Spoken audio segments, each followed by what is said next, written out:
I'm Georgina Burnett. I'm a property developer, a DIY interiors vlogger and TV presenter, and very proudly an ambassador for National Home Improvement Month. I loved the ethos of encouraging people to make one change to their home. I think I know as a home coach how important it is that you have an environment that you can feel is your haven, that you come home to from work or you spend your weekends there. And I think it's really important that it's inspiring you and it's motivating you and it's helping you rather than hindering you in your life. So I loved the idea of the campaign to get people working on their own homes to improve them. I think it's very underrated how important your home environment is. There are certain rooms where you need to relax, and if that room isn't enabling you to relax, then that can have huge impacts on your well-being.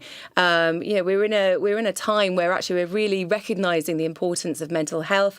Cases of anxiety is on the rise, and your home should be helping you. And yet it feels like with statistics shown by the research done by Home Improvement Month that actually it's not the case that people's homes are not helping them in their lives. So it's actually really key that we recognise the importance of that space and what it does to our well-being. So when it comes to home improvement, I think the biggest thing that people struggle with is the motivation. And to me, that's lack of planning. If you just see a home that needs lots doing to it and you don't know where to start, that means you haven't done the preparation. And preparation is always key with any kind of DIY or home improvement project. So it's actually doing a home audit. You go around every single room in your home. That doesn't take very long. That's half an hour probably. And you write down every single tiny thing that needs to be done, and then you prioritise it and you come up with a plan. You work out which room do you spend most of your time in there and so that then becomes your kind of focus point to start on, and then really baby steps. So it might even be that on the first day all you're doing is getting the paint and the paintbrushes out or going to buy them if you don't have them already, so that the next day you can then actually get on with the task. And I think that's really important. Rather than thinking that you can, decorate an entire house in a weekend where you're biting off more than you can chew, then I think you just need to kind of be realistic. I love the Make One Change challenge because I think it's key. So many of us feel overwhelmed by how much there is to do that we just give into procrastination. We don't actually do it.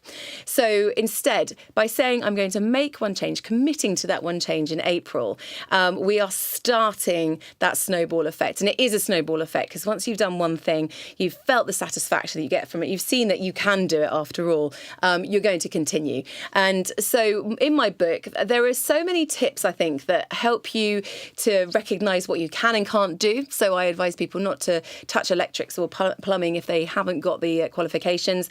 So you can recognise, well, yes, that's the area I could do it. But also I give you tips on how to do it on a budget as well, so that money doesn't have to be an issue. And I think that's really important. We don't need to have a fortune to make our homes the kind of home we love to live in. So there are loads of tips and advice and inspiration and prizes as well on the National Home Improvement Month website, which is homeimprovementmonth.co.uk. So it's a really great place to go for inspiration, but also to kind of get to grips with what you're going to do when you make that one change.